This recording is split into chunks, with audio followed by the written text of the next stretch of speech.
ഇന്നലെ പത്രത്തിലൊരു വാർത്ത കണ്ടിരുന്നു.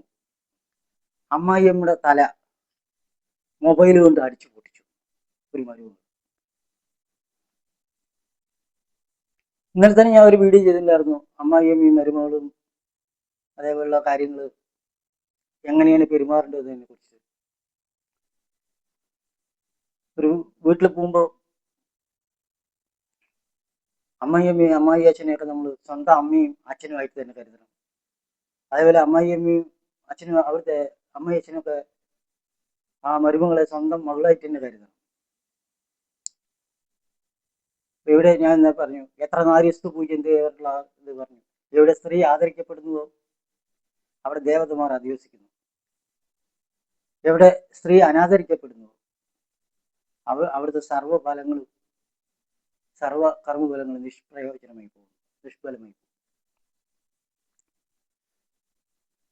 അതിനെക്കുറിച്ച് ഇന്നലെയൊക്കെ ചർച്ച ചെയ്തു. ഇന്നലെ തന്നെ ആ ഒരു വാർത്ത വന്നിരുന്നു. മൊബൈൽ കൊണ്ട് എപ്പോഴും മൊബൈലിലാണ് നോക്കിക്കൊണ്ട് എല്ലാവരും ഇരിക്കുന്നത്. എല്ലാ ടെൻഷൻ ഉണ്ടാക്കുന്ന സാധനമാണ് മൊബൈല്. ആ മൊബൈൽ കൊണ്ട് തന്നെ ഒരാളുടെ തല അടിച്ചു പൊട്ടിച്ചു. അതെനിക്ക് ഈ സമയത്താണ് ഞാൻ ഭജഗോവിന്ദത്തിൽ ഒരു ശ്ലോകം വായിക്കാനിടയായി. ശങ്കരാചാര്യരുടെ വയസ്സി ഗതി കാമവികാര ശുഷ്കേ നീരെ കാസാര നഷ്ടേ ദ്രവ്യേ പരിവാര ജ്ഞാതേ തത്വ സംസാര. അതായത് വയസ്സ് ഗതി കാസാര അല്ല, വയസ്സ് ഗതി കാമവികാര. വയസ്സുകാലത്ത് ഒരുപാട് പടുവൃത്തനായി കഴിഞ്ഞ പിന്നെ എന്ത് കാമവികാരം. ഒരു 4ാം ക്ലാസ് പഠിക്കുന്ന കുട്ടികൾ, ഒരു ചെറിയ കുട്ടികൾക്ക് കളികളിലായിരിക്കും താല്പര്യം. പിന്നെ കൗമാരികനും വാർദ്ധക്യത്തിന്റെ ആദ്യ സ്റ്റേജിലൊക്കെ ഈ കാമവികാരം പ്രബലമായി തന്നെ ഉണ്ടാവും. പക്ഷെ പടുവൃത്തനായി കഴിഞ്ഞാൽ പിന്നെ എന്ത് കാമവികാരം. ഉള്ളിൽ ചിലപ്പോൾ ആഗ്രഹങ്ങളൊക്കെ ഉണ്ടാവും, എങ്കിലും നിഷ്പ്രയോജനം.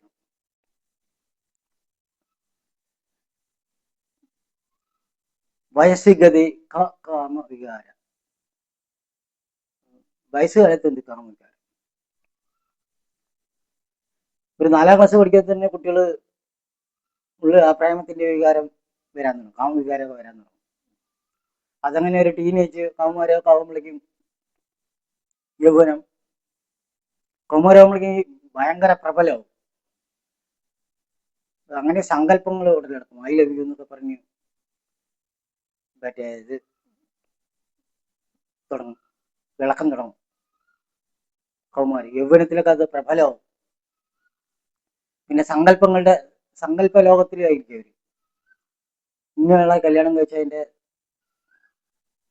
ജീവിത സ്വർഗവും. യൗവനം അങ്ങനെ കാമവികാരമൊക്കെ പ്രബലമായിരിക്കും. ഈ നമ്മുടെ വികാരങ്ങളതെല്ലാം 99% സങ്കല്പവും 1% മാത്രമേ ഫാക്ട് ഉണ്ടാവുള്ളൂ. ബാക്കി മുഴുവൻ സങ്കല്പവും. 99%. അതായത് വാർദ്ധക്യത്തിന്റെ ആദ്യ സമയത്തും കുറെ കാമവികാരം. നല്ല പടുവൃദ്ധനായി കഴിഞ്ഞ പിന്നെ എന്ത് കാമവികാരം. വയസ്സിഗതി കാമവികാരം. വയസ്സുകാലത്ത് എന്ത് കാമവികാരം. ശുഷ്കേ നീരെ കാസാര. വെള്ളം വറ്റിപ്പോയി കഴിഞ്ഞാൽ പിന്നെ എന്ത് തടാകം. വെള്ളം വറ്റിക്കഴിഞ്ഞാൽ പിന്നെ തടാകമുണ്ട്. അത് വെറും ഒരു ഒന്നുമില്ല, മരുഭൂമി കിടക്കുന്ന സ്ഥലം. ശുഷ്കേ നീര്. വെള്ളം ഉണ്ടെങ്കിലല്ലേ തടാകം. ശുഷ്കേ നീര്. വെള്ളം വറ്റിപ്പോയി കഴിഞ്ഞാൽ എന്ത് തടാകം. കാസാര. നഷ്ടേ ദ്രവ്യേ പരിവാര. സമ്പത്തൊക്കെ നഷ്ടപ്പെട്ടു കഴിഞ്ഞാൽ പിന്നെ എന്ത് പരിവാരങ്ങൾ, പിന്നെ എന്ത് ബന്ധുക്കൾ, ആരും ഉണ്ടാവില്ല. സമ്പത്തുള്ള സമയത്ത് എല്ലാവരും ഇങ്ങനെ വിളിച്ചോണ്ടിരിക്കും, ഏട്ടേ ഏട്ടേ കൊണ്ട് ഇങ്ങനെ വിളിച്ചോണ്ടേയിരിക്കും. അവിടെയാണ് നമ്മള് മനു പറഞ്ഞ വാചകം ഓർമ്മ വരുന്നത്. മനുഷ്യരെല്ലാം ഇപ്പോൾ കാപട്യത്തോടെ പെരുമാറുന്നു. കാരണം ഈ കാണുന്ന മുഴുവൻ കപടന്മാരും മൂടന്മാരുമായിട്ടുള്ള ആൾക്കാരാണ്. അഭിനയിക്കുക. World is a stage we are acting. അതിന്റെ ഏറ്റവും വലിയ ഉദാഹരണമാണ് സമ്പത്തെല്ലാം നഷ്ടപ്പെട്ടു കഴിഞ്ഞാൽ ഒരൊറ്റ ബന്ധുക്കളുണ്ടായി. ബന്ധുക്കളെല്ലാം സ്വന്തം അവരുടെ ബന്ധം ഉപേക്ഷിച്ച് സ്ഥലം വിടും. ഫോൺ വിളിച്ചാൽ എടുക്കില്ല, കണ്ട ഭാവം നടിക്കില്ല, പുച്ഛവും പരിഹാസവും. നഷ്ടദ്രവ്യ പരിവാരം. സമ്പത്ത് നഷ്ടപ്പെട്ടാൽ പിന്നെ എന്ത് പരിവാരങ്ങൾ? ജ്ഞാതേ തത്വ സംസാരം. അറിവ് അറിച്ചു കഴിഞ്ഞാൽ, തത്വജ്ഞാനം ഉണ്ടായിക്കഴിഞ്ഞാൽ പിന്നെന്ത് സംസാരബന്ധനം? സംസാരം പറഞ്ഞാൽ ഈ കണ്ണുകൊണ്ട് കാണുന്നതല്ല, ബാഹ്യലോകം. ബാഹ്യലോകത്ത് എന്തൊക്കെയോ നടക്കുന്നില്ലേ? അനീതി നടക്കുന്നു, അക്രമം നടക്കുന്നു, പണത്തിന് വേണ്ടി ആൾക്കാർ ഓടിക്കൊണ്ടിരിക്കുന്നു. ഞാൻ പറയല്, സമ്പത്ത് നഷ്ടപ്പെട്ട ആളെ പരിവാരങ്ങളെ ബന്ധുക്കളൊക്കെ ഉപേക്ഷിച്ചു പോകുന്നു. എന്തൊക്കെയോ സംഭവങ്ങൾ. മരണം നടക്കുന്നു, ജനനം നടക്കുന്നു. പലരും മരണത്തിന് പേരിൽ ദുഃഖിക്കുന്നു, ജനനത്തിന്റെ പേരിൽ ദുഃഖിക്കുന്നു. കാരണം ഒരു കുഞ്ഞിക്കാല് കാണുന്ന വേണ്ടി അവസാനം ഒരു കുഞ്ഞിക്കാല് മാത്രമായ കുട്ടിക്ക് പിന്നെ അത് തന്നെ ഒരു കരച്ചിലിന് കാരണമായി. അല്ലെങ്കിൽ ജനിച്ച കുട്ടി മദ്യത്തിനും മയക്കുമരുന്നിനും കുറച്ച് വലുതാകുമ്പോഴേക്കും അടിമയായി കൊട്ടേഷൻ സംഘത്തിൽ അംഗമായിട്ട് പോയി കഴിഞ്ഞാൽ അച്ഛനും അമ്മയ്ക്കും നല്ല സന്തോഷം ഉണ്ടാവും.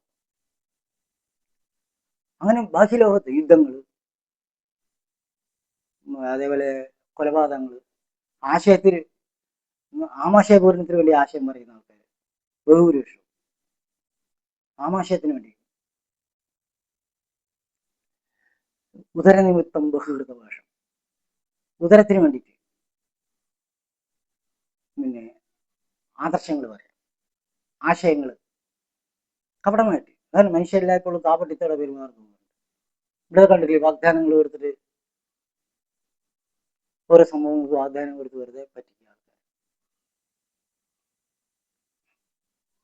അപ്പൊ ഇത് അറിവ് അറിയിച്ചു കഴിഞ്ഞാൽ പിന്നെ നമ്മളെയൊന്നും ഈ സംഭവങ്ങളൊന്നും ബാധിക്കില്ല.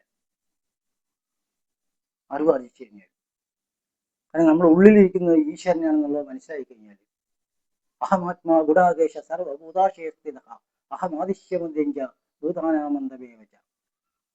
നമ്മുടെ ഉള്ളിലിരിക്കുന്ന ആത്മാവായിരിക്കുന്ന ഈശ്വരനാണെന്നും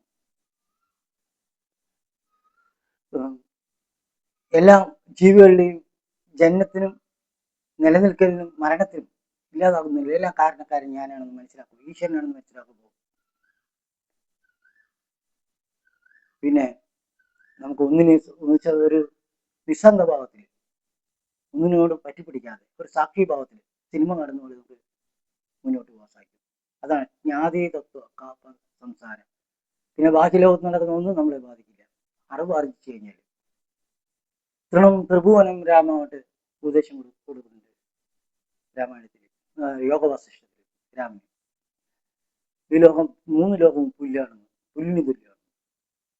വിവിധ സ്വർണവും കൊട്ടാരങ്ങളും വലിയ വലിയ വാഹനങ്ങളും സമ്പത്തും സ്വർണവും ഡയമണ്ടും നെക്ലസും എല്ലാം ഒരു പുല്ലിന് തുല്യമാക്കി അറിവ് അറിയിച്ച എല്ലാം ഒരു നിസ്സംഗഭാവത്തോടെ ഒന്നും പറ്റിപ്പിടിക്കാതെ ഒരു സാക്ഷിഭാവത്തെ എല്ലാം കാണാൻ സാധിക്കും. അതാണ് അറിവ് അറിയിച്ചാലുള്ള ഗുണം. അപ്പോ പിന്നെ സമ്പത്തുണ്ടെങ്കിൽ, ഇതിൽ ഏറ്റവും വലിയ പോയിന്റ് സമ്പത്തുണ്ടെങ്കിൽ എല്ലാ ബന്ധുക്കളും ഉണ്ടാവും. പിന്നെ അല്ലെങ്കിൽ ജലം വെക്കിയ തടാകം പോലെ ഒന്നും ഉണ്ടാവില്ല. ശുഷ്കേ നീരെ കാസാര, ജലം വെക്കിയ തടാകം പോലെ ബന്ധുക്കളൊക്കെ ബന്ധം ഉപേക്ഷിച്ചു പോകും.